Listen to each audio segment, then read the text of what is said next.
غزہ میں اسرائیلی درندگی جاری، 24 گھنٹوں میں 60 فلسطینی شہید۔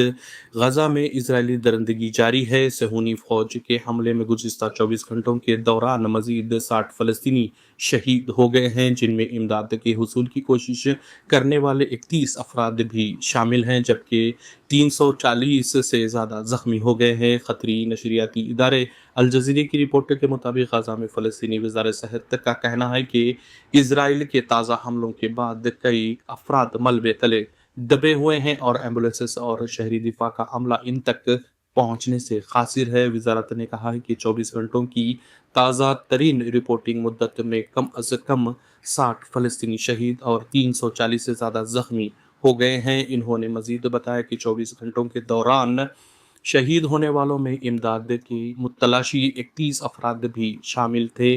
وزارت کے مطابق 7 اکتوبر 2023 سے اب تک اسرائیلی حملوں میں شہید ہونے والوں کی مجموعی تعداد 62,000 سے زیادہ ہو گئی ہے، جبکہ 1,56,000 سے زیادہ افراد زخمی بھی ہوئے ہیں۔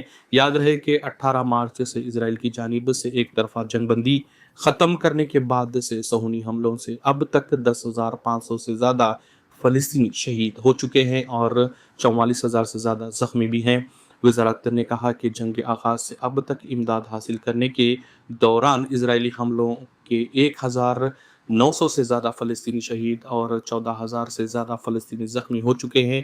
مزید بتایا کہ بھوک اور غذائی قلت کی وجہ سے 24 گھنٹوں میں مزید 3 فلسطینی شہید ہو گئے ہیں۔ میکرون نے یہود دشمنی کو بڑھا رہے ہیں، نیتن یاہو کا بیان۔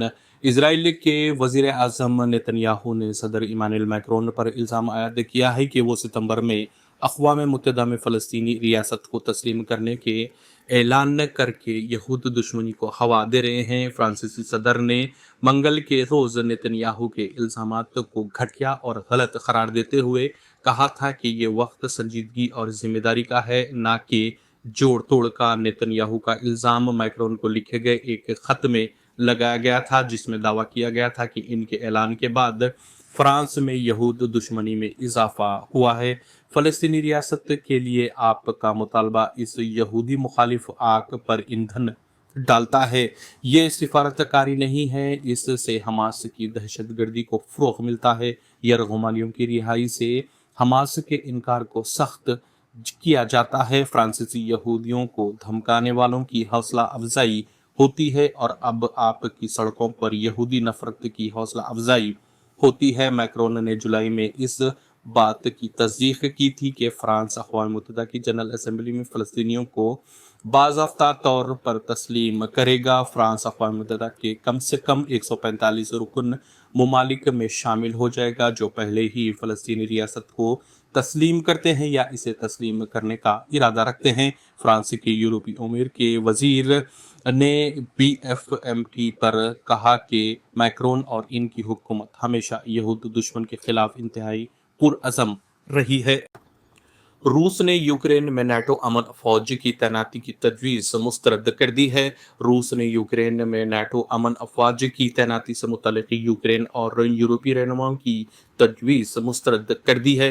امریکہ کے صدر ڈونلڈ ٹرمپ نے روس کے صدر پوٹن سے ٹیلی فون پر طویل بات چیت کی، جس میں صدر پوٹن نے امریکی ہم منصب کو آگاہ کیا کہ وہ یوکرینی ہم منصب یعنی زیلنسکی سے ملاقات کے لیے تیار ہیں۔ روس اور یوکرین کے صدور کی ملاقات اگست کے آخر تک ہونے کی امید ظاہر کی جا رہی ہے۔ یورپی میڈیا کے مطابق صدر ٹرمپ نے یوکرینی صدر اور یورپی رہنماؤں سے بات چیت کے دوران ہی روسی صدر کو ٹیلی فون کر دیا تھا۔ روس کے صدارتی مشیر یورو اوشاکوف کے مطابق ٹیلی فون امریکی صدر نے کیا اور یہ گفتگو 40 منٹ تک جاری رہی، جو کہ بے تکلف پر مبنی اور تعمیری تھی۔ صدر ٹرمپ اور صدر پوتن نے روس اور یوکرین کے درمیان براہ راست بات چیت کی حمایت کی، جس میں دونوں ملکوں کے نمائندوں کا درجہ بڑھانے کی تجویز بھی آمادگی کا اظہار کیا گیا ہے۔